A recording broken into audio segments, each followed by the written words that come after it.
Muy buena tarde amigos, ¿cómo están? Espero que estén muy bien. Muchas gracias por compartir este espacio. Bienvenidos a una charla más de Estoy Aprendiendo. Para mí es un placer estar el día de hoy con ustedes. Muchísimas gracias por este espacio. Estoy Aprendiendo es un sueño que se hace realidad cada vez que ustedes están acá, cada vez que compartimos por nuestro canal de YouTube, cada vez que en los grupos discutimos algún tema y muchísimas gracias por esa disposición. Hoy pues tenemos un tema que a mí me encanta, que es la evaluación neurológica. Es una de mis pasiones y vamos a revisar un poco sobre la forma de evaluar desde terapia ocupacional, pero enfatizado desde neurorehabilitación. Entonces, para mí es un placer compartirles lo que pues he trabajado desde hace algunos años. Y bueno, bienvenido todas las personas que me quieran aportar, que me quieran comentar, si tienen alguna pregunta, con mucho gusto. Vamos a tratar de demorarnos 45 minutos y después de los 45 minutos el objetivo es escucharlos. Yo más que leerlos hoy quiero escucharlos, porfa. Entonces, eh, quiero interactuar con ustedes, que tengamos un espacio súper rico y bueno, muchísimas gracias.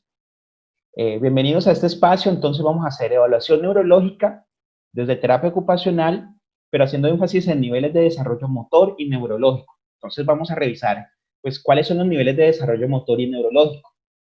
Y van a ver que se vuelve muy interesante en la forma de cómo neurorehabilitación lo ves desde terapia ocupacional. Entonces, bueno, bienvenidos, empezamos.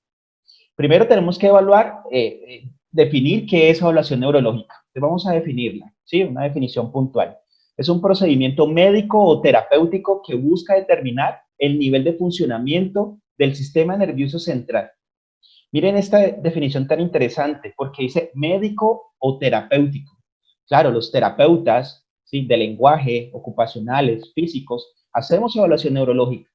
Un médico especialista, un neurólogo, hace evaluación neurológica. Nosotros enfatizamos en algunas cosas que necesitamos para reconocer. Lógicamente, fonoaudiología hará énfasis entonces en comunicación, física hará entonces énfasis en movimiento corporal y terapia ocupacional hará énfasis en todos los componentes de desempeño para poder llevarlos pues a la participación o a la independencia de las actividades de la vida diaria. Pero nos dice, es un procedimiento para determinar el nivel de funcionamiento del sistema nervioso central enlazado en la parte aferente, eferente y el procesamiento. Y esto es importante porque estamos evaluando vías ascendentes, vías descendentes y el procedimiento, ¿sí? O sea, el proceso que se hace dentro del cerebro y la interacción que el cerebro tiene con otras estructuras, con el cerebelo, con el tallo cerebral, con el bulbo raquídeo, con diferentes estructuras. Entonces hay que reconocer cada una de esas estructuras. Ahora bien, la evaluación neurológica es supremamente grande, ¿sí? Es muy grande. Entonces hay que establecer cuál vamos a hoy a enfatizar. Dentro de la evaluación neurológica tenemos la exploración neurológica, que se relaciona mucho con la evaluación de los pares craneales, que debemos de saber, si definitivamente un terapeuta ocupacional debe saber, conocer y entender, evaluar los procesos o los pares craneales, definitivamente.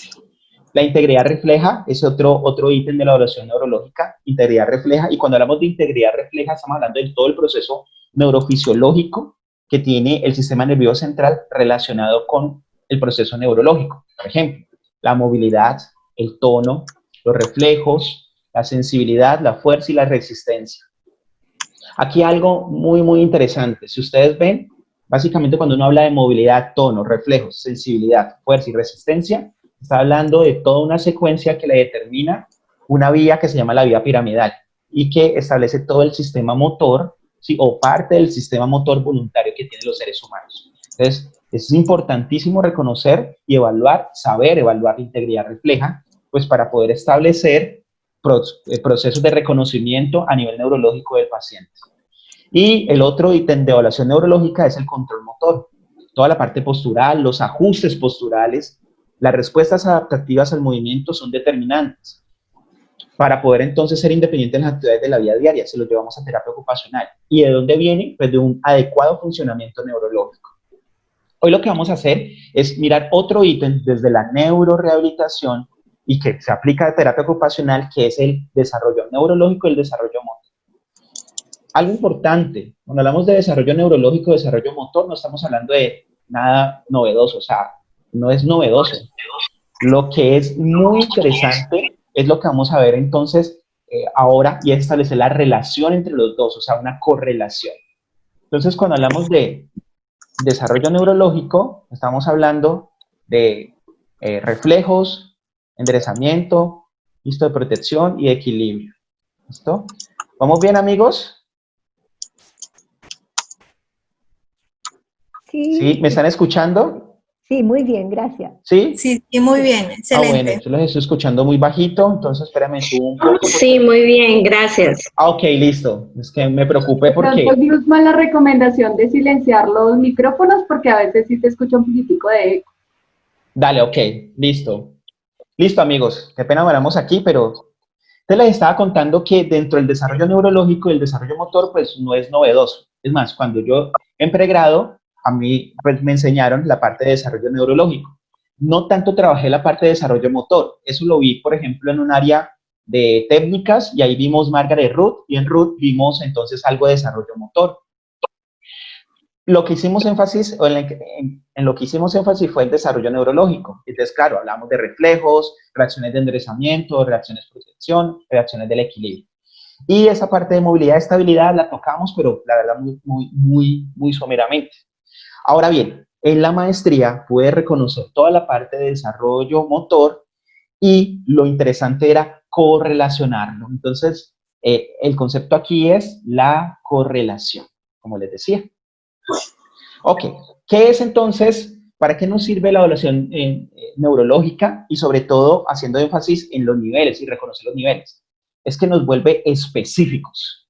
Entonces, nos vuelve muy específicos en lo que realmente necesita el paciente. Claro, un paciente de 40 años con un evento cerebrovascular que pierde la movilidad de un lado del cuerpo, ¿sí? O sea, tiene una hemiplegia, pues tiene muchas necesidades. Pero cuando nosotros hacemos la evaluación neurológica necesitamos establecer cuáles son las necesidades más importantes, o sea, priorizar necesidades. Y lo bueno de la evaluación es que nos vuelve muy específicos. Entonces, la especificidad es muy importante, pero también nos vuelve muy fuertes, ¿sí? Nos vuelve nos potencia el proceso terapéutico y nos volvemos agresivos, en el buen término de la palabra, ¿sí? Agresivos. ¿Y qué es? Que tenemos poco tiempo. 6 meses en un proceso de rehabilitación neurológica es mucho tiempo. 6 meses en un niño o un recién nacido es mucho tiempo. Entonces tenemos que enfatizar y hacerlo entonces agresivo, pero puntualizado para alcanzar todos los objetivos que nos hemos trazado. Entonces, ser específico y ser agresivos es una parte del proceso de una adecuada evaluación neurológica. Muy bien, yo quiero empezar con un ejercicio. Hagamos un ejercicio, pero primero, espérenme, me demoro un poquito, voy a silenciar los micrófonos de todos. ¿Ok? ¿Listo? Ok, es que tenía un micrófono abierto y ya. Entonces, listo, amigos. Entonces, vamos a hacer un pequeño ejercicio, ¿sí? Es muy interesante y vamos a pensar en un paciente con secuelas de hipoxia perinatal, no nos dicen la edad, que tiene una lesión prefrontal, es importante, prefrontal, completa y tiene unos vestigios, o sea, tiene activaciones cortos de levantamiento de cabeza, no tiene control cefálico, tiene unos vestigios cortos de levantamiento de cabeza y está iniciando la estabilidad escapular. Ahora bien, una pregunta. ¿Cuál de estos objetivos o estas actividades, sí, con estos objetivos, se ajustaría más según el caso? Yo sé que es un caso súper corto, sí, podríamos tener más información, pero la información está direccionada para que pensemos cuál de las 4 opciones sería como la que más se ajusta o la que podría entonces responder mejor a las necesidades de ese sujeto. Vamos a hacer un ejercicio. Vamos, por favor, ustedes van a anotar. Van a anotar si es el 1, el 2, el 3, el 4. Déjenlo ahí. ¿Sí? Anoten. 1, 2, 3, 4. ¿Estamos? ¿Sí, amigos? ¿Sí? Sí, sí. Muy bien, listo. Gracias. Ok, 1, 2, 3, 4. Muy bien, pasemos. Vamos a hacer 2. Un paciente de 38 años de edad, lesión vascular por aneurisma cerebral media. Tiene un rompimiento de la rolándica y la posrolándica. Ojo, cerebral media y las que se comprometen realmente la parte vascular es lo rolándico y lo posrolándico. Ahorita vamos a trabajar un poco de eso. Tiene un mes de evolución, tiene secuelas iniciales de flacidez en el cuerpo derecho, está paralizado y tiene pobre estabilidad del tronco. Ahora la pregunta es, ¿cuál de las actividades que están ahí o de los objetivos enfocados a actividades podría responder mejor a las necesidades de este sujeto? Ojo, ¿cuál se ajusta más? Ninguna, sí, uno podría decir ninguna es que no sea, sino que cuál se ajusta más. Vamos a ver un marco de referencia que nos va a establecer entonces cuál o cómo mejor podemos reconocer y desarrollar los objetivos en nuestras actividades con propósito, que es lo interesante pues, de este espacio. Algo muy importante, y si aquí hay que trabajarlo, es que vamos a hacer mucho énfasis en lo motor, pero recuerden que la labor del terapeuta ocupacional es que, o nuestro objetivo principal, ¿cuál es? La participación. Que el usuario vuelva entonces a hacer lo que hacía antes, que el paciente incremente sus niveles de independencia, o sea, la independencia en las actividades de la vida diaria, su participación. Acuérdense que la Organización Mundial de la Salud nos dice es niveles de participación. ¿Qué tanto está participando en sus actividades? Bien, y eso debe ser un objetivo de terapia ocupacional, siempre, pensando siempre es en la participación de los sujetos. Ahora bien, el marco de referencia que vamos a establecer, pues tiene varias bibliografías, pero yo les quiero, quiero que hagamos énfasis en estos 3 libros que me parecen maravillosos. Neurorehabilitación de Cano de la Cuerda, que es espectacular y nos establece como todo lo teórico. Tratamiento de la parálisis cerebral y del desarrollo psicomotor, de Sophie Levy, genial. Algunos autores dicen ya que está viejo, pero es una caja de Pandora, es súper interesante, yo se lo recomiendo, si no lo han leído, tienen que leerlo, de Sophie Levy. Es muy interesante, es muy sencillo de leer y bueno, nos da muchas herramientas y es lo que vamos a hablar ahorita. Y terapia ocupacional en pediatría de Mulligan, que es genial y pues, específico en bebés, pero es súper interesante el abordaje que pues él propone para pues el reconocimiento de las necesidades neurológicas de los pacientes, pues puntualmente en bebés. Y vamos entonces al tema. Puntualmente, vamos a hablar entonces de niveles de desarrollo neurológico. O sea, vamos a ver 2, niveles de desarrollo neurológico y niveles de desarrollo motor. Empezamos con niveles de desarrollo neurológico. Entonces, nada novedoso, ¿cierto? Como les decía, desarrollo neurológico pasa entonces por un proceso de reflejos, después entonces el niño pasa por reacciones de enderezamiento, reacciones protectivas y reacciones del equilibrio, ¿sí? Eso pues lo hemos revisado, pero quiero hacer énfasis puntualmente en algunas cosas. Primero, los reflejos.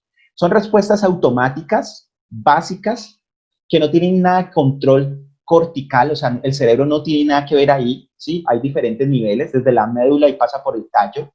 Son una respuesta. ¿Qué significa una respuesta involuntaria? Es que si se da un estímulo específico, pues hay una respuesta específica. Eso es entonces un reflejo.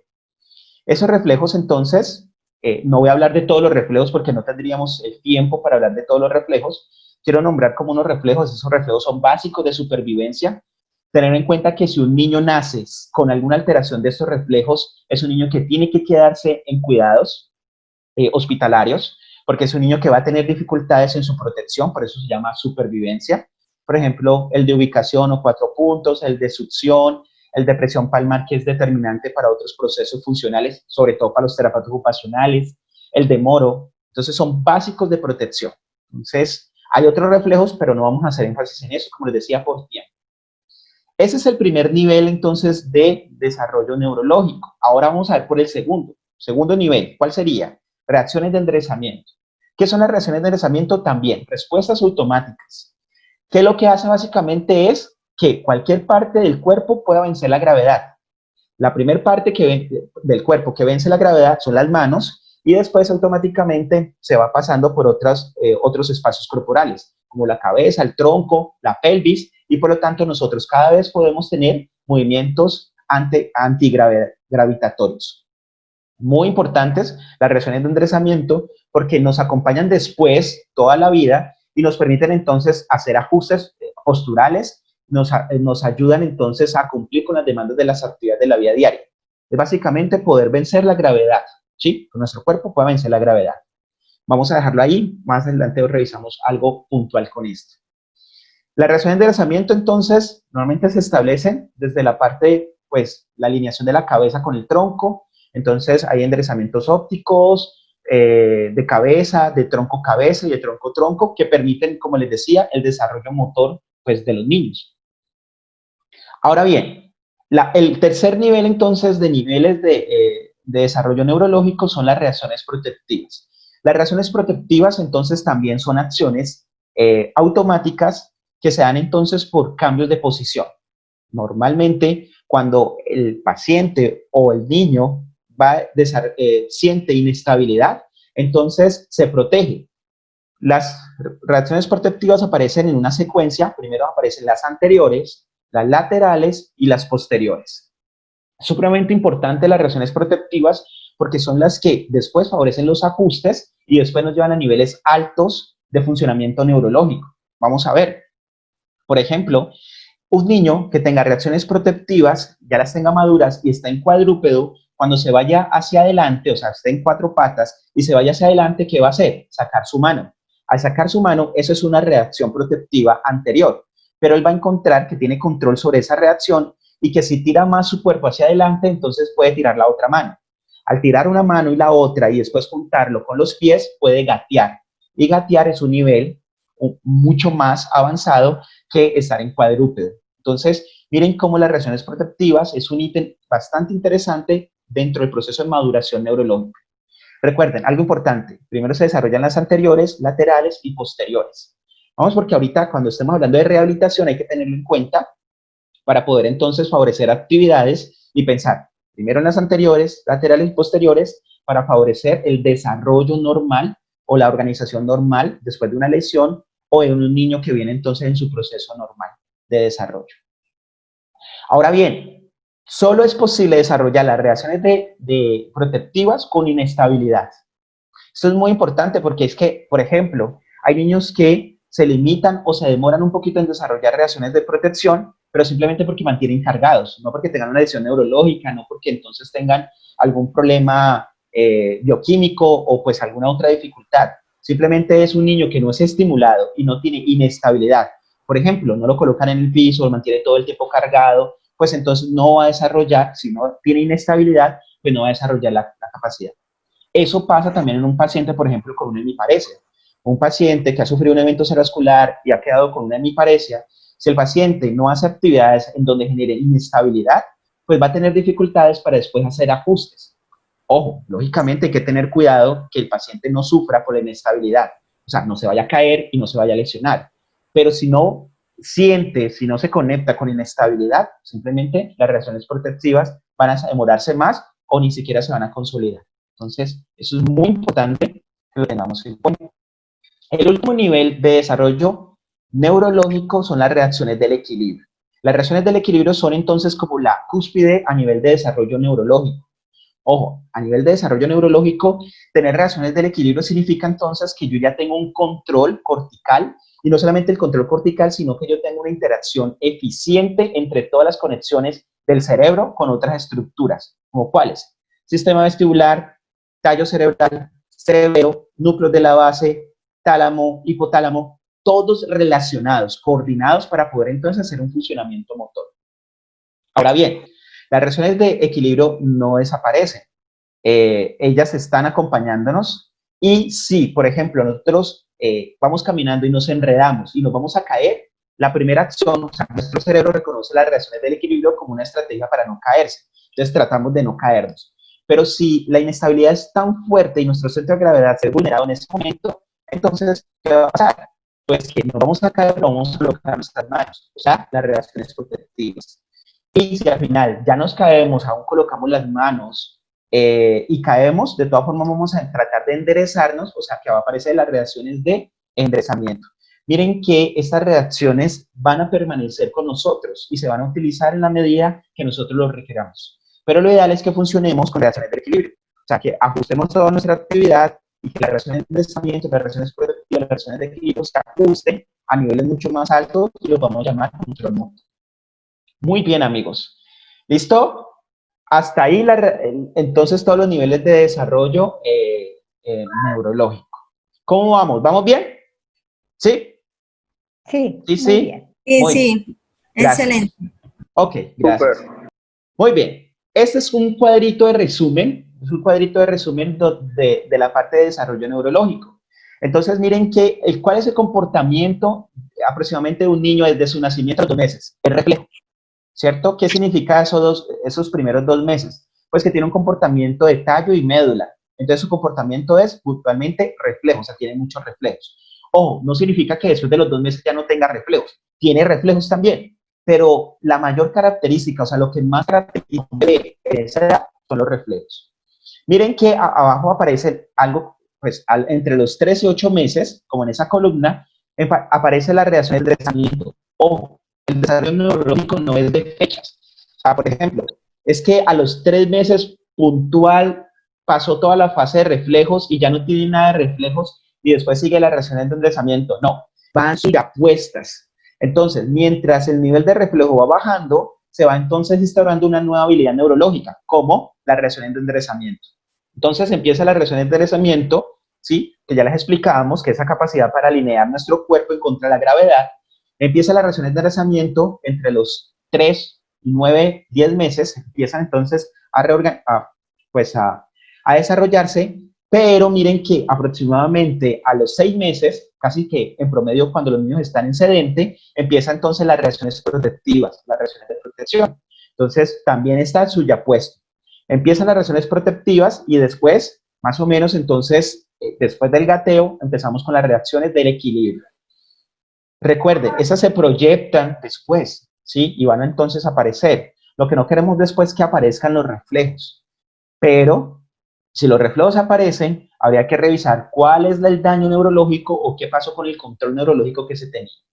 Algo muy importante es que a 2 años en promedio ya los niños tienen un proceso de integración neural, ¿sí? Que lo que le está diciendo es que ya el cerebro tiene el control funcional, ¿sí? De las actividades motoras y ya nuestro cerebro entonces es el que domina y es el que va a determinar cuál es el nivel de funcionamiento para llevarlo entonces a algo que se llama perfeccionamiento, o sea, volvernos hábiles, tener destreza en alguna función después de los 2 años. Antes de esos 2 años, entonces es un proceso de maduración que viene desde lo más básico, lo más caudal, hasta lo más cefálico, o sea, desde la cola, la médula, tallo cerebral, bulbo, puente, mesencéfalo, y después para llegar entonces a la corteza cerebral. Muy bien, hasta ahí entonces tenemos desarrollo neurológico. Vamos bien de tiempo. Esta es una copia del libro que les decía, que esto me parece genial. Este es de Sophie Levy y lo que ella hace es organizar los reflejos con las fechas de aparición y con los niveles entonces neurológicos. Es súper, súper lindo. Entonces dice cuándo aparece, cuándo entonces está como más, tiene mayor característica, si es refleja, si es reacción de enderezamiento, equilibrio. Ese cuadro, resumen, es muy chévere porque nos ayuda a ubicar al niño. Pero van a ver que esto tiene una influencia interesante en los pacientes también adultos. Ahora bien, vamos a hablar del otro nivel, desarrollo motor. Cuando hablamos de desarrollo motor, pues estamos hablando de todo el proceso, ¿sí? A nivel de desempeño motor que tiene el sujeto, que pues el niño en los primeros 2 años tiene que madurar para poder llegar entonces a la posición, ¿sí? Que se quiere. Por ejemplo, desde una actividad básica y unas posiciones básicas o bajas, como llamamos, por ejemplo, prono, supino, a posiciones intermedias como sedente, ¿sí? Semiarrodillado y después arrodillado, hasta una posición alta como entonces bípedo. ¿Y qué busca entonces ese desarrollo motor? Básicamente, conquistar el mundo de los bípedos. Aquí algo interesante, yo no sé si a ustedes les ha pasado. ¿Cuál es la mayor expectativa de una mamá cuando lleva a la terapia y el niño ya tiene 10, 11 meses? ¿Cuál es la mayor expectativa? Como les digo, no sé si a ustedes ya les ha pasado, pero la mayor expectativa, o sea, el mayor interés que tiene la mamá es que camine. Sí. ¿Cuál es la mayor expectativa que tiene, por ejemplo, un adulto de 40 años que ha sufrido una hemiparesia, ¿cierto? Un evento cerebrovascular y ha quedado con una hemiparesia? ¿Cuál es la mayor expectativa? Caminar. Resulta que caminar tiene un significado muy importante entre los seres humanos porque es parecernos unos al otro, es alejarnos de los mamíferos, estar en 4 patas es igual entonces a estar como un mamífero, no como un Homo sapiens. Nosotros nos erguimos. Psicológicamente eso es muy interesante, entonces siempre nos piden es marcha. Yo tengo algunas dificultades con eso porque las mamás es camine, pero no importa cómo. El adulto también con la mi pareja es camino, pero no importa cómo. Y no, nosotros tenemos que ir desarrollando progresivamente otra vez ese reaprendizaje motor o esa habilitación en el caso de los niños para que lo vayan desarrollando lo más adecuado posible y la marcha sea lo mejor y lo más eficiente posible. Entonces esto es importantísimo explicar a los padres, mire, sí, va a caminar, pero entonces va a caminar, pero tenemos que madurar muchísimos procesos para que lo haga adecuadamente. Entonces, quería hacer esa acotación porque me pasa muchísimo en el proceso. Dentro de los niveles de desarrollo motor, tenemos el primer nivel. El primer nivel es movilidad. ¿Se acuerdan de Margaret Root? Movilidad, estabilidad, movilidad impuesta a la estabilidad y la destreza. Entonces, vamos a ver primero la movilidad. La movilidad es el principio de desarrollo de la organización motora.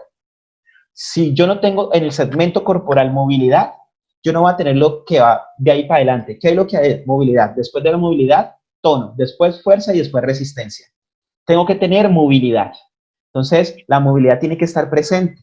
Porque la movilidad es una entrada aferente que me organiza toda la parte muscular, después la propiocepción y después la organización neurológica o el reconocimiento a nivel segmental. La movilidad es determinante. La movilidad se da desde que el bebé nace. Es más, un bebé que nace entre el primero y el segundo mes lo que hace es movilizar sus articulaciones. Y esas articulaciones cuando se mueven, entonces empieza a engramar a nivel neurológico su proceso propioceptivo que después va a dar control motor. Entonces el nivel de movilidad es determinante, es muy importante.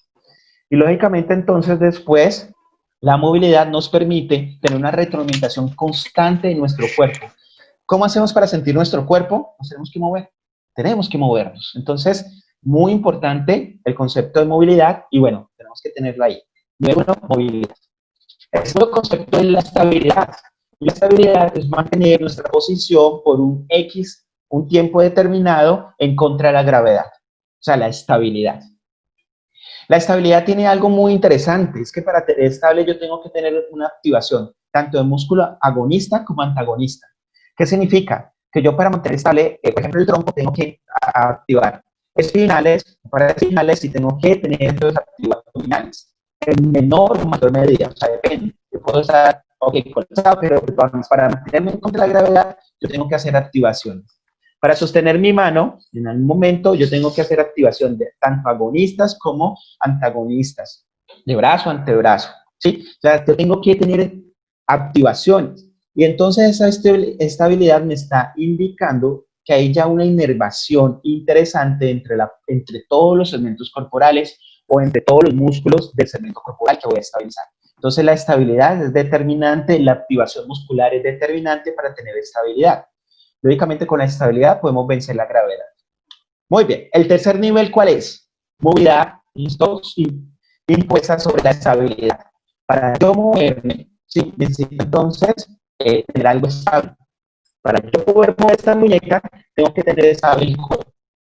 Eso es fundamental. Algo muy importante para los trabajos ocupacionales. Todas las actividades de la vida diaria, todas tienen movilidad sobre estabilidad. Todas. Cepillarse, tengo que tener movilidad sobre estabilidad, porque pues, puedo cepillar, pero entonces mover el tronco y mover la cola mientras me estoy cepillando, pues todo el tiempo sería difícil, ¿ok? Para escribir, ¿qué necesito? Tener entonces también una función movimiento distal, pero tengo que tener una estabilidad. Para marchar, ¿qué necesito? Pues necesito estabilizar un segmento, el miembro inferior, por ejemplo, izquierdo, para poder movilizar el miembro inferior derecho. Entonces estamos en eso siempre, estamos movilizando y estabilizando, ¿sí? Para poder funcionar en la vida diaria. Muy importante para los terapeutas ocupacionales, movilidad sobre estabilidad determina el funcionamiento. Y en la medida que se madure esa movilidad sobre estabilidad, podemos pasar al cuarto nivel. ¿Cuál es el cuarto nivel? Destreza. Ya es tener entonces una función. Destreza, ¿ya nos cepillamos con destreza? Sí, nos cepillamos con destreza, tenemos estabilidad, movilidad, pero además ya esto está guardado entonces los núcleos de la base, y ya está entonces organizado con todos los sistemas aferentes y eferentes, y me cepillo sin ninguna dificultad, ¿sí? Entonces, ya es el nivel más alto. ¿Cómo estamos viendo cómo se puede reconocer la destreza? El máximo nivel a nivel motor de un bebé, por ejemplo, en destreza, ¿sí? O la primera vez que logra el mayor ítem a nivel entonces de destreza, se da en el gateo. Pues el gateo sigue siendo tan relevante, tan importante. Entonces siempre la pregunta es, pero es que si el niño no gatea, pero es que si yo no gateé, tengo 30 años, no gateé. Entonces, algunas teorías dicen, no, ya no es importante, pero de todas formas, dentro del desarrollo motor se reconoce que el primer nivel de destreza que logra un niño a nivel motor es el gateo. Pero ojo, un buen gateo. ¿Qué significa un buen gateo? Pues significa entonces que cuando él está apoyando su miembro superior derecho, entonces está apoyando la rodilla contraria, o sea, del miembro inferior izquierdo, ¿ok? Entonces está haciendo contralateral. ¿Qué significa eso? Significa entonces que ya hay una maduración del cuerpo calloso, que es la estructura que une el cerebro derecho y el izquierdo, y pues que ya está trabajando el cerebro a unísono y que está reorganizando toda la función motora. Es maravilloso. Lógicamente, hay niños que no gatea, listo, pero entonces más adelante va a desarrollar actividades con traspaso de línea media, va a desarrollar la función que no desarrolló gateando. Pero lo ideal es que gateemos. O sea, nosotros estamos predispuestos para gatear. Algo importante es que se ha encontrado que hijos de padres que no gatearon, pues no van a gatear. Pero entonces sí es importante que el niño tenga una estimulación motora que le permite favorecer mucho los traspasos de línea media, y los traspasos de línea media van a subsanar como esa limitación o esa no experiencia que se tuvo cuando no se gateó en el momento. Es importante. No voy a meter mucho en otras evidencias, pero es importante para la lectura de escritura, es importante para algunos procesos motores, para algunos deportes, es importante. El nivel de destreza también lo podemos ver, por ejemplo, en escribir, lo podemos ver entonces también en la marcha, por ejemplo, en habilidades motoras ya desarrolladas. No, perdón, es que se ¿Sí? está entrecortando un poco. Ok, listo. Ya cerré. Ok, ¿ya me escuchas? Sí, ahora sí. ¿Ya? Sí, está como un poquito entrecortado. Dale. Cuando sea así me dicen. ¿Listo, por favor? Bueno, perfecto. Okay. Muy bien. ¿Listo? ¿Vamos bien, amigos? Sí. ¿Vamos bien? ¿Sí? Gracias. Ok, listo. Sí. Entonces, ese es el último nivel. ¿Qué significa destreza? También significa entonces que el cerebro ya ha tomado entonces el control de todo el funcionamiento neurológico, en este caso motor, y por lo tanto entonces ya está con sus aferencias y experiencias coordinando a través del cuerpo calloso, a través de la base del cerebelo y estructuras corticales, ¿okay?, que van a determinar entonces el funcionamiento. Entonces ya hay una integración a nivel cerebral. Muy bien. Entonces, bueno, este es un cuadro como resumen de cuando aparece, por ejemplo, Otra vez se escucha entrecortado. Ok. Estoy mal de internet entonces. Ok. Dale. ¿Ya? ¿Ya, amigos? Ya se escucha bien. Ok, amigos. Sí, ya estoy organizando la parte de Wi-Fi. Vamos a ver entonces para que de pronto me quede un poquito sin internet. ¿Listo, amigos? Sí, se escucha Ok, bien. amigos. Dale, me dicen, porfa. Ya hice algunos ajustes para conectarme mejor. Muy bien, entonces, este es un cuadro resumen donde está la movilidad, la estabilidad, ¿listo? La movilidad sobre la estabilidad y la destreza. Y miren que esta parte se repite en algunos niveles, ¿sí? Pero sobre todo en posicionamiento. O sea, por ejemplo, yo puedo tener supino y prono movilidad, y después en prono con apoyo en antebrazos puedo tener estabilidad. Esa estabilidad se vuelve a repetir cuando yo vuelva a la posición sedente. Por ejemplo. Perdón, Luz, se sigue cortando. Ok. Voy a quitar Blue, la pero cámara un puede ser. momento. Voy a quitar mi cámara de pronto para que no consuma. Voy a mirar eso, ¿sí? No, yo creo que es cuando te mueves, Bueno. como estás usando el micrófono de la diadema, al moverte, el Ah, ok. cuerpo y la cabeza se desestabiliza el micrófono. Ah, ok, listo. Soy bien. Listo. Dale. ¿Así ya? Sí, se escucha mejor. Entonces ya me quedo aquí entonces. Listo, amigos. Entonces miren que aparece, por ejemplo, la movilidad y la estabilidad. La movilidad y la estabilidad aparece en prono con apoyo en antebrazos, Aparece enrolado y aparece en sedente, ¿sí? Y también aparece en gateo y después aparece en marcha. O sea, se da en diferentes niveles. Muy bien, ya ahorita vamos a aterrizar un poco mejor eso.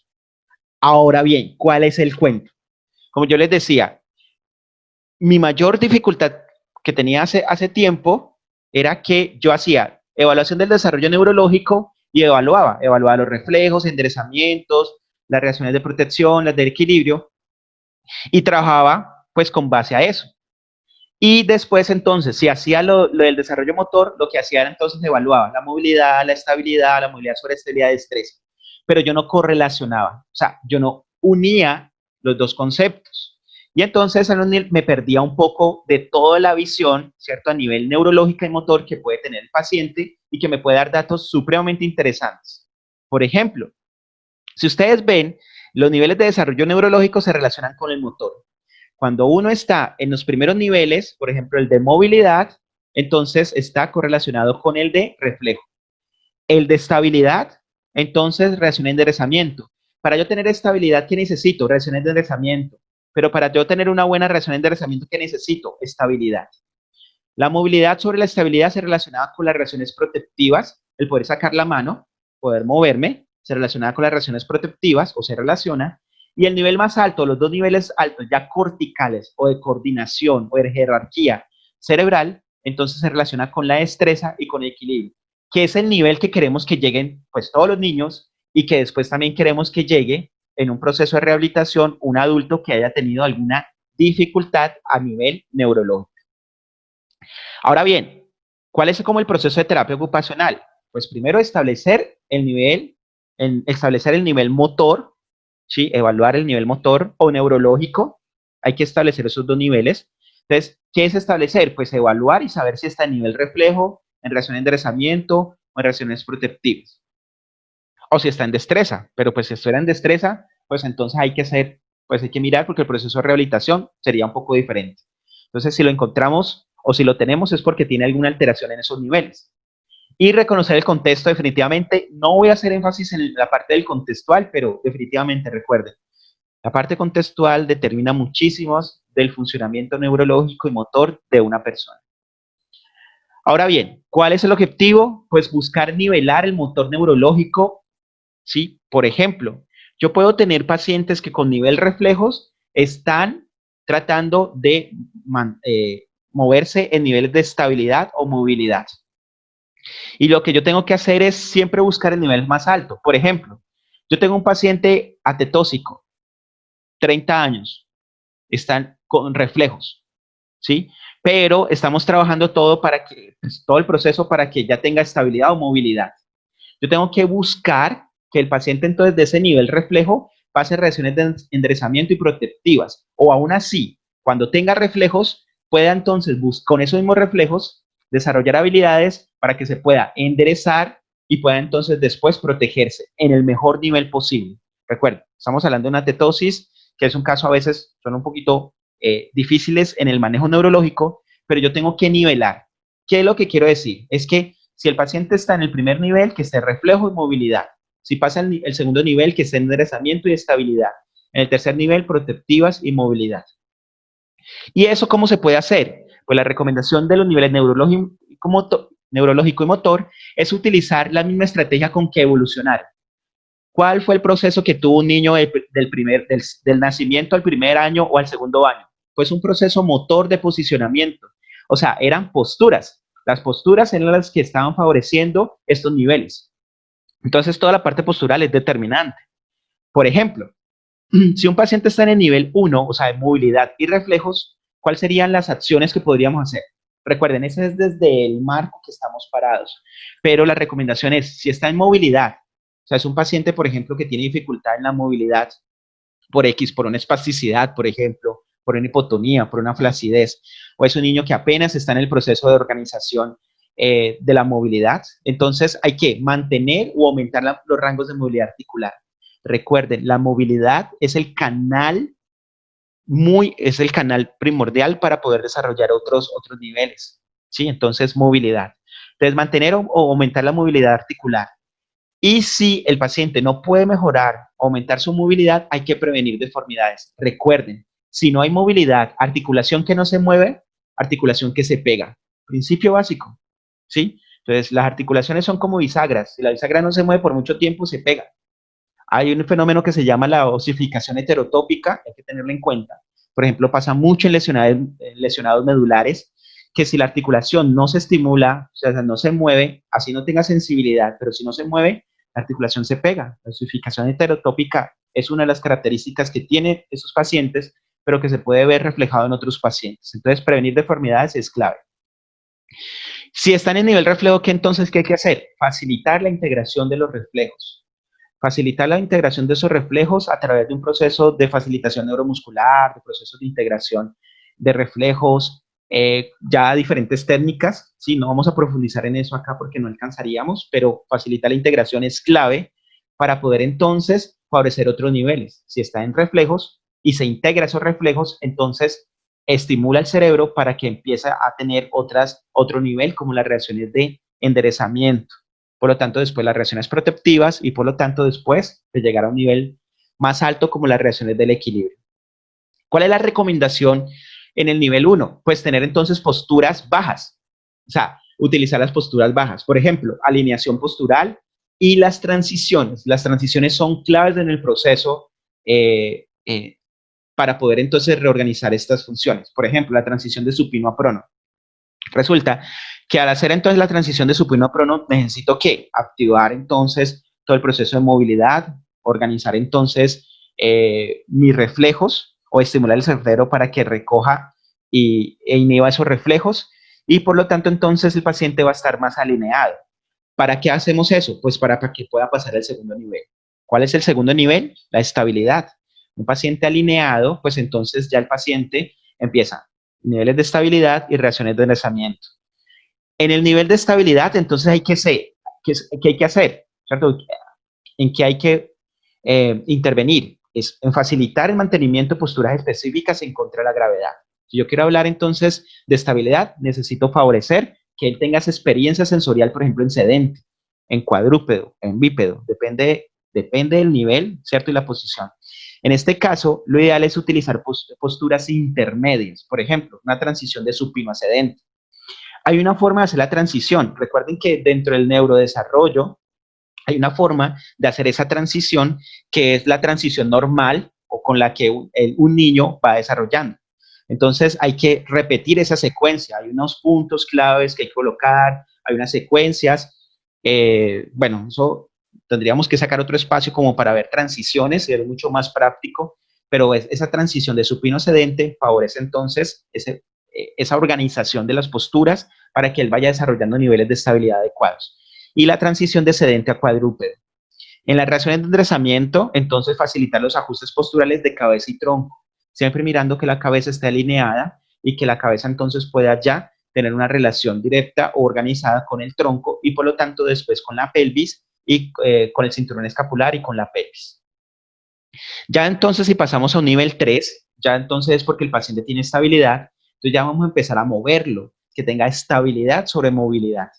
Y aquí ya definitivamente hay que estimular las actividades donde se estimulen los segmentos mucho más distales, ¿sí? Donde se estimulan entonces todas las estructuras que me van a demandar estabilidad. Por ejemplo, mucho trabajo bimanual, trabajo fuera del punto de gravedad, alcances, por ejemplo, que me lleven entonces a que el tronco se vaya poniendo inestable. Recuerden, la inestabilidad. ¿Por qué buscamos inestabilidad? Porque las cargas de posición y las cargas en mi cuerpo y la inestabilidad me favorecen las reacciones protectivas. Las reacciones protectivas se estimulan con inestabilidad, ¿sí? Entonces, hay que favorecer esa inestabilidad en diferentes posiciones para que el paciente pueda entonces ir reorganizando esa función. Aquí las posiciones ya son más altas, entonces una transición, por ejemplo, de cuadrúpedo a rodillas o una transición de rodillas a bípedo. Ojo, yo hablo de transición, pero entre transición pues hay una posición. Entonces mantener la posición, por ejemplo, sirve, hacer una actividad en la posición también sirve, ¿sí? Es parte del proceso. Miren que yo estoy hablando de posicionamiento, pero lógicamente hay que organizar ese posicionamiento con una actividad con propósito. Ya la actividad con propósito cada uno la crea, si es por medio de juego, si es por medio de laberintos, yo lo que hago normalmente en la posición también hacer actividades que demanden mucha atención y concentración, o sea, busco mucho como que el proceso cognitivo también se estimule. Y el último nivel, para que llegue al último nivel o se mantenga en ese último nivel, que es la destreza y las relaciones de equilibrio, entonces definitivamente hay que potenciar las habilidades motoras, ¿sí? Todas las habilidades motoras gruesas y finas, ¿sí? Actividades ya con mucho movimiento, con cambios de posición, con cambios de centro de gravedad y sobre todo ya actividades que demanden mucho equilibrio, entonces disminución de la base de sustentación, barras, hacer tándem, por ejemplo, o sea, colocar en un solo pie, entonces soporte unipodal, o disminuir la base entonces de sustentación en marcha, o sea, buscar cuál podría ser entonces la mayor demanda a nivel de las reacciones del equilibrio. Eso es bien interesante porque aquí ya estamos estimulando, por ejemplo, funciones mucho más propioceptivas inconscientes y estamos entonces estimulando mucho más el cerebelo, estamos estimulando otras estructuras que, como ya está organizado por el cerebelo, pero que necesitamos utilizar las otras estructuras y demandarlas para que puedan entonces reorganizarse más fácilmente y podamos tener mejores resultados. Y definitivamente las actividades de estimulación de ajuste posturales todas sean y favorecer el perfeccionamiento. Entonces, si ya el paciente está escribiendo, que escriba mejor, si ya está caminando, pues que lo haga mucho mejor y vamos entonces, en la medida de lo posible, ir entonces perfeccionando todo el proceso, o sea, que lo vuelva repetitivo, ya después se vuelva mucho más inconsciente y ya entonces el cerebro ya pueda entonces como delegar más funciones y el cerebro pueda entonces ya empezar a hacer otras funciones, más de atención y concentración y mucho más funciones centradas pues en la vida, ¿cierto? En la personalidad, en la vida social y de los otros ámbitos de vida del sujeto.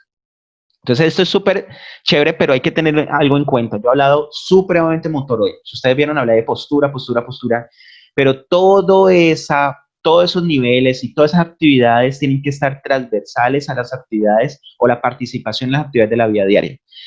Recomendación, si en la medida de lo posible yo de una y así tenga poca estabilidad, o sea, pues que no haya riesgo de caída, pero yo puedo empezar a trabajar, por ejemplo, alguna actividad como desvestirse, vestirse, o sea, yo ya puedo empezar a meter las actividades o incrementar las actividades de la vida diaria, ese es nuestra función, ¿sí? O sea, en la medida de lo posible, o sea, acuérdense, una buena evaluación, una buena estimulación, pero no vamos a esperar hasta que llegue al nivel cuarto para poder entonces ya empezar a meter o apenas empezar con las actividades.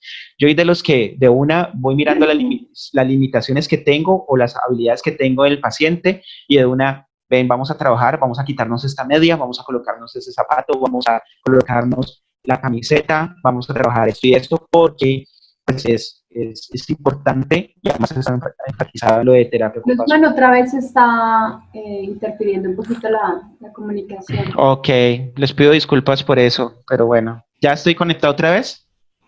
Sí, pero que Sí. te quedes estatua para que Ok, me voy a quedar estatua. Ok. Ok, amigos, aquí necesito sí que abran los micrófonos. ¿Se acuerdan del ejercicio que hicimos al inicio? Yo les di un marco teórico. Yo sé que ese marco teórico fue muy rápido, pero el cuento es que podamos después ir trabajando y profundizar. Bueno, pero quiero escucharlos. ¿Cómo les fue con lo que inicialmente habían trabajado? Amigos.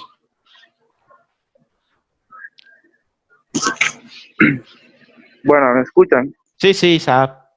Sí.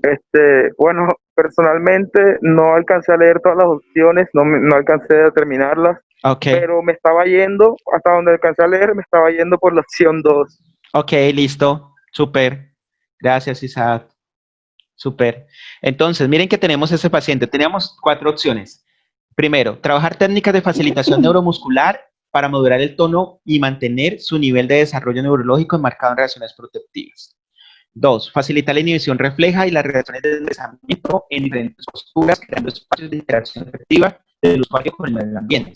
3, facilitar las reacciones de enderezamiento, ¿sí? Miren que está levantando la cabeza, ¿cierto? O sea, está iniciando eso. Y brindar experiencias posturales en transición de supino, rolado o sedente para que el niño juegue esa posición. Y mire que está también iniciando la estabilidad escapular. El último nivel sería facilitar la movilidad y la integración refleja en posturas bajas con estímulos sensoriales básicos que fomenten algún tipo de interacción del usuario con el medio ambiente. Miren que lo que les decía, o sea, no es que las actividades no estén bien aplicadas a los objetivos, sino que reconocemos entonces, cuando estamos hablando de nivel de funcionamiento o niveles motores y neurológico, tenemos que reconocer que si él tiene periodos cortos de levantamiento de cabeza, es que está iniciando las reacciones de enderezamiento. Entonces tenemos que empezar como ahí, reacciones de enderezamiento. Y después encontramos que el niño está en inicio en la estabilidad escapular. O sea, ¿en qué nivel está? Está en nivel neurológico 2 y en nivel motor 2. Por lo tanto, hay una alineación. Si nosotros hacemos actividades en donde haya transiciones en posturas intermedias, ¿sí? Por ejemplo, de supino, rolado, sedente, ¿sí? Mire que hay una posición de más baja, más alta, y además favorecemos esa reacción de enderezamiento, y además, pues, utilizamos el juego como estrategia de intervención, podemos tener como un perfil muy alto y interesante del proceso o el abordaje de este paciente. ¿Qué falla que se esté cortando? Lo siento mucho. Pero yo creo que sí es porque a veces cuando tocas el micrófono como que hay una interferencia. Ok. Luzma, una pregunta. ¿Qué posibilidad hay de que te retires los micrófonos? Exacto. Exacto. Ok, amigos. ¿Mejor? Sí, ¿Sí mucho mejor. Sí, mejor así. Sí, mejor así. Terminando, pero bueno, listo. Me disculpo, pero ya. Vamos a ver. Listo. Teníamos un paciente de 38 años. Ese paciente tuvo un evento cerebrovascular. Miren que aquí algo importante. Se dañó la cerebral media. Recuerden que la cerebral media tiene inervación ¿dónde? La cerebral media inerva toda la parte prerolándica y posrolándica. ¿Sí? O sea, donde está el área 321, el área 4, el área 5-7. ¿Qué significa eso? Que tenemos una alteración a nivel de todas las áreas que tienen relación con lo sensoromotor. Claro, este paciente tiene un mes de evolución y unas secuelas de flacidez. Entonces, miren que este paciente está, primero, va a pasar por toda la fase refleja. Está en la fase refleja. Aunque esté flácido, Bruston nos dice que después se va a instaurar todo un cuadro, ¿cierto?, de espasticidad, y ya lo está sucediendo. Entonces, este paciente está en un proceso, en un nivel de reflejo. Pero este no es un niño, y además no todo el cuerpo tuvo entonces la alteración. Él tiene una hemiparesia, y recordemos, aunque tenga una hemiparesia, tiene otro hemicuerpo contrario, pues que tiene algún tipo de función. Entonces aquí sí hay que entonces revisar la evaluación y decir, bueno, ¿será que está en nivel reflejo? Sí, el nivel reflejo está en ese lado. Pero entonces, ¿cómo está esa parte que está activa? ¿Puede ayudarle para los enderezamientos? Sí. Entonces no lo colocamos en un nivel de movilidad, sino que lo colocamos en un nivel de reacción de enderezamiento.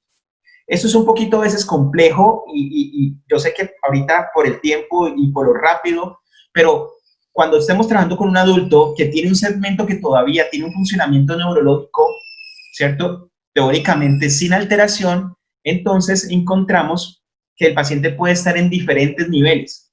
Pero ahorita bien, el paciente si está en reacción de enderezamiento, hay que empezar a trabajar posturas bajas e intermedias para poder, ¿qué?, favorecer que pueda involucrar el segmento involucrado.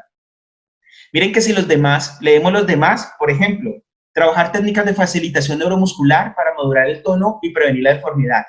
Podríamos hacerlo, pero ¿qué estamos haciendo ahí? Enfatizando solamente en el segmento alterado, y lo más probable es que la fase de evolución me lleve a que él ahorita no lo esté moviendo, pero después con espasticidad pueda llevar a moverlo. Y que si nosotros hacemos todo un proceso de estimulación, no haya entonces deformidad. La C que nos decía, facilitar las reacciones del equilibrio. Ojo, facilitar las reacciones del equilibrio, pero no estaremos saltando un nivel, porque las reacciones de enderezamiento todavía no están bien, ¿sí? Porque miren que la estabilidad de tronco todavía no está bien. Si la estabilidad de tronco no está bien, no podríamos trabajar equilibrio. O sea, dentro del neurodesarrollo no lo podríamos hacer, ¿sí? Y pues sí tendríamos actividades para en contra de la gravedad, pero habría que revisar cómo está la alineación. Entonces la C podría ser y hasta podría ser peligrosa para poder desarrollarlo con este paciente. Y la última es facilitar la movilidad en postura sedente, con el fin de estimular la utilización de miembros superiores. Pero miren que si facilitamos la movilidad, no estamos trabajando solamente, y eso es lo que yo hacía, como que trabajar solamente uno de los niveles, el nivel motor. Pero ojo, si yo puedo trabajar a través de diferentes posturas o transiciones, no solamente el nivel motor, sino el nivel entonces neurológico, y lo puedo intervenir y reconocer cómo está, yo puedo entonces dar una mejor perspectiva y por lo tanto elaborar unas mejores alternativas de trabajo con el paciente. Ahora bien, como en resumen, ¿qué hicimos? Reconocimos el desarrollo neurológico, ¿sí? ¿Qué es el desarrollo y cuáles son los niveles de desarrollo neurológico? También entonces, ¿cuál es el desarrollo motor y cuáles son los niveles de desarrollo motor? Y podemos entonces encontrar que si los correlacionamos, eso nos facilita la actividad con propósito. Y tener una actividad con propósito reconocida en qué voy a trabajar, si voy a favorecer los niveles de desarrollo neurológico motor o si al tiempo puedo favorecer los dos, es una actividad mucho más completa. Y algo muy importante es que ellos mismos me están diciendo, hay un marco de referencia que te está diciendo que la actividad postural son los que desarrollaron el nivel de neurológico y motor. Por lo tanto, utiliza la postura, no solamente la postura como una postura estática, sino como una postura de transición, o sea, de cambio. Y eso es donde se vuelve muy interesante. Entonces, por ejemplo, hay muchas posturas, como les digo, esa parte de actividad postural, pero hay unas posturas que por el mantenimiento de las mismas me va a llevar a organizar toda la parte postural y me va a llevar entonces a organizar toda la parte neurológica. O sea, me estimula los niveles neurológicos y motores. Entonces se vuelve muy interesante el trabajo. Les invito otra vez, o sea, revisen ese libro de Sophie Levy que es impresionante, es genial. Entonces hay que empezarlo a trabajar. Lógicamente esto pues uno lo va trabajando también en entrenamientos específicos en neuro, ¿sí? En donde uno ya hace el análisis postural y lo revisa entonces con los niveles, pero el libro igual tiene unos énfasis interesantes. Entonces, pues eso, amigos, lo que quería mostrarles. Siento que, pues como les decía, no es novedoso, pero se vuelve muy interesante cuando lo correlacionamos. Yo espero que les haya servido, que haya algunos conceptos que les pueda servir y que se lleven algunas preguntas para que puedan ir entonces trabajar. Pero si tienen algún cuestionamiento, lo vamos a trabajar. Tenemos 20 minutos para poder entonces trabajar en algunas preguntas. Y bueno, este tema es súper amplio. Quería traerles una partecita, pero como les decía, la invitación es que seamos con nuestros pacientes, niños o adultos, muy específicos, pero muy poderosos en el proceso terapéutico. O sea, nosotros tenemos que mirar cómo alcanzamos los objetivos lo más rápido posible, siendo muy puntuales, y hacer una evaluación de los niveles de desarrollo motor y neurológico, da un perfil supremamente interesante del paciente que tenemos. Por lo tanto, la actividad con propósito se vuelve mucho más fuerte y se vuelve de verdad gratificante los resultados que uno tiene con el paciente. Se vuelve muy chévere. ¿Listo, mis amigos? Sí, gracias. Gracias. Porfa, ¿tienen preguntas? Sí. Sí, Saab. Bueno, primeramente, muchas gracias, Glusman, por este espacio de compartir estos conocimientos desde tu experiencia. Me encanta personalmente el tema, me interesa mucho. Tengo dos preguntas. Sí. La primera es, ¿cómo tú correlacionas los niveles tanto de neurológicos como los del desarrollo motor? Entonces, al momento de plantear una intervención, ¿cómo yo delimito qué quiero trabajar en cuanto a nivel neurológico o en cuanto a control motor? ¿Cómo yo hago esa diferencia o eso ya depende del diagnóstico? Ok, gracias. Mira, lo primero que hay que hacer es establecer, o sea, evaluar y establecer cuál es el nivel neurológico y motor. Y lo primero que hay que hacer es tratar de nivelarlos. O sea, si tú tienes, por ejemplo, un paciente que está en un nivel más alto motor o un nivel neurológico mayor, lo que hace es entonces nivelarlos. Pero ojo, no hay que nivelarlos hacia abajo, o sea, nivelarlos hacia arriba. O sea, ¿qué es lo que quiero decir? Es que si yo tengo un nivel neurológico 1, entonces, y motor 2, lo que yo tengo que llevarlo, entonces, mis objetivos terapéuticos, ¿dónde van a enfatizar? en lograr el proceso para poder entonces que logre el nivel 2.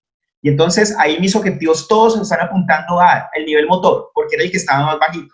Él le trabaja a nivel motor, súper fuerte, rápido, para que lo alcance. Algo muy interesante. Yo he encontrado, normalmente cuando uno evalúa, está en el mismo nivel. Sí, pero uno puede encontrar niveles más altos. Pero mi experiencia es que cuando un paciente está en un nivel más alto que el otro, rápidamente uno le trabaja a ese nivel que está por debajo, por ejemplo, el desarrollo motor está más abajo y uno lo alcanza rápido. Y estoy hablando rápido en una semana, bueno, depende de la intensidad, pero en una semana, en 15 días. ¿Por qué? Porque si está más alto el nivel neurológico, significa que él tiene un fundamento o una conexión neurológica que va a favorecer fácilmente la organización del desarrollo motor. Entonces, puntualmente establece los niveles. Y si uno está más abajo, trabájale a ese que está más abajo, todos tus objetivos, actividades, a todos que están abajo, para que se nivele. Y cuando se nivele, ahí sí entonces empiezas a la par. Actividades para desarrollo neurológico y motor. Pero recuerda, el posicionamiento y la estimulación de transiciones van a estimular las dos al tiempo. Casi que él salta del segundo nivel al tercer nivel juntos, con desarrollo motor y neurológico. O sea, están completamente coordinados. Eso es una función muy interesante del cerebro. El cerebro, después que coordine muy bien y vaya reorganizando su función, por ejemplo, después de un daño, él entonces después va a llevar que progresivamente se vayan saltando esos escalones a nivel del desarrollo motor y neurológico a la par. Súperamente interesante. Muchas gracias, Glusman. Aprovecho enseguida para hacerte la otra pregunta, muy cortica. Tú mencionabas que debíamos de ser muy específicos, pero agresivos. ¿Cuánto es el tiempo sugerido por ti, desde tu experiencia, que nosotros debemos, pues, darle duro, por decirlo así, a las intervenciones? Ok, eso es una pregunta que depende. Depende, pero sí, lo que yo les decía, por ejemplo, con muchos pacientes es, a veces por hacer más no hacemos más. Por ejemplo, hay familias que quieren proceso terapéutico todo el tiempo, mañana y tarde, con 5 o 6 terapeutas enfatizando en el proceso. Hay técnicas que dicen que hay que trabajar mucho tiempo, pero en neurorehabilitación se ha encontrado, por ejemplo, que hay que tener una tolerancia, ese equilibrio, por ejemplo. Entonces, si nosotros hacemos una intervención, por ejemplo, día de por medio, es específico y eso puntual debería alcanzarse más o menos en 15 días. O sea, yo siento que entre 2 y 3 semanas es como la ventana supremamente interesante para empezar a hacer un proceso de rehabilitación neurológica. Claro, depende también de la patología, o sea, el diagnóstico, de muchos procesos, pero por ejemplo, pacientes con evento cerebrovascular, esos 3 semanas son determinantes. Las 3 primeras semanas de intervención, con unas 4 semanas por semana, de 1 hora a 1 hora y 30, tienen unos resultados bien interesantes. Ojo, solo estoy hablando de terapia ocupacional, porque también 3 veces a la semana por fisio y por fono debe ser interdisciplinar. Entonces, por esos 15 o 3 semanas se van encontrando resultados supremamente interesantes. Parece que ese cerebro se despertara y tuviéramos unos muy buenos resultados. Y después, sí ya se pueden entonces como ir disminuyendo los procesos, depende de la intensidad que se esté trabajando y podemos entonces ir como logrando resultados. Pero las 3 primeras semanas son determinantes. Ahí siento que hay que ser puntuales y agresivos. Puntuales y agresivos, pero con mucho cuidado, siempre con mucho cuidado. O sea, acuérdense que la seguridad del paciente es primero, ¿sí? Dentro del proceso terapéutico eso es primero. Pero siempre hay que colocar un nivel, siempre tirar a un nivel más alto para poder que el paciente vaya entonces exigiendo su cerebro y que vaya entonces favoreciendo las conexiones neurológicas que se requieren para que el paciente vaya mejorando. Ok, Glusman, muchas gracias. Dale, Isaac. ¿Listo, Hola, amigos? Glusman, te saludo. Soy Monse. Hola, Monse. Hola, ¿qué tal? Yo quisiera compartirles un poco con respecto a mi experiencia aquí en México. Sí. Actualmente yo, como terapeuta ocupacional, estoy atendiendo a unos pequeñines, son trillizos y son prematuros. Uno de ellos tiene disminución del volumen del cuerpo calloso, secuela una hipoxia severa que tuvo durante, mientras estaba en el embarazo. Entonces, la forma en la que nosotros como terapeutas ocupacionales trabajamos en este lado es por medio efectivamente de técnicas de neurorehabilitación, pero es como una reorganización de todo. Implementamos lo que es el método BOBAT, donde lo que tratamos de hacer es inhibir la aparición de los esquemas, de los reflejos patológicos que puedan llegarse a existir, y tenemos mucho en cuenta el método Doman de Lakatos, que nos permite como reorganizar parte del movimiento a través de la repetición. En este caso, por ejemplo, mi duda es, la frecuencia, la intensidad y la duración de estas técnicas, con algunos pequeños, en este caso, el que yo actualmente estoy viendo, que es prematuro, ¿tiene alguna... ¿El estímulo varía de acuerdo a la frecuencia, a la intensidad y a la duración? Sí, respuesta sí. Pero recuerda que cada técnica tiene entonces su enfoque y también entonces establece como la estrategia, la intensidad y la frecuencia. Entonces hay técnicas que buscan hacer una intervención mucho más fuerte en el sentido de intensidad, y otras técnicas tienen mucho más fuerte a nivel de la fuerza aplicada a nivel de la eferencia. Por ejemplo, una estimulación Boita, ¿sí?, es mucho más fuerte y poderosa a nivel neurológica, pero no se maneja tanta frecuencia, como por ejemplo una técnica, por ejemplo, Bobat, o una técnica, por ejemplo, Doman. Entonces, hay que establecer el marco de referencia. Hay alguna dificultad cuando uno utiliza varios marcos de referencia, porque entonces tiene que establecer eso. Listo, tú utilizas varios marcos de referencia, que me parece interesante, pero entonces sí tienes que, según tu experticia, cómo establecer cuál es la mejor intensidad. A veces también, recuerden, no todas las técnicas les sirven para todos los pacientes. O sea, yo tengo 2 pacientes con hipoxia de 2 años, los 2 hombres, y entonces aplico Bobat en uno y aplico Bobat en otro, y en uno no me está avanzando tanto como en el otro. Y entonces tengo que buscar otro tipo de estimulación, otro tipo de marco. Entonces, eso depende. El marco de referencia mismo te lo está dando. Y bueno, cada terapeuta tiene que como establecer cuál es la mejor receta, ¿cierto?, a nivel de la intensidad. Lo importante, y yo sí siento que es importante, es que los padres aprendan, no la técnica como tal, pero sí estrategias que mantengan la estimulación.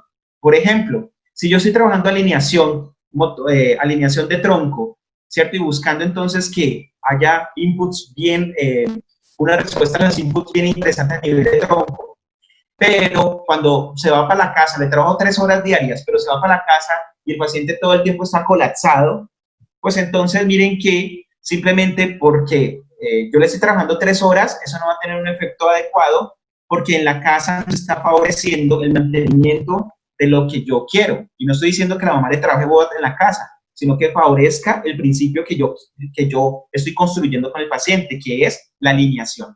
Entonces, muy importante también es cómo influir a los padres, ¿sí?, a los cuidadores, para que sean muy coherentes en el proceso que está llevando y se pueda mantener. Y, por lo tanto, la intensidad, entonces, se vuelve más transversal al día a día que buscamos. Entonces, por lo tanto, el paciente va a mejorar mucho más rápido. ¿Cómo se? Okay. No alcancé a escuchar lo último, ¿se entrecortó? Ay, Monse, sí. Sí, es básicamente que depende de cada terapeuta y integrar a las familias. A las familias, okay. Definitivamente. Perfecto, muchas gracias, muchas gracias. Listo, amigos. Por ahí Mónica pregunta que si hay alguna herramienta de evaluación para definir el neurológico del motor. No hay herramienta, sí, no hay una prueba, porque recuerden que cada uno tiene su prueba. Por ejemplo, yo evalúo la estabilidad, yo evalúo la movilidad la puedo evaluar con goniometría, las reacciones de enderezamiento la puedo evaluar con observación, o sea que cada uno tiene entonces como su proceso evaluativo. Entonces es como que no tiene una herramienta única que uno diga, uy, aquí recojo toda la información y ya me bota toda la información. No, hay que ir evaluando, recogiendo y poder estableciendo entonces los niveles neurológico y motor. ¿Listo, Mónica?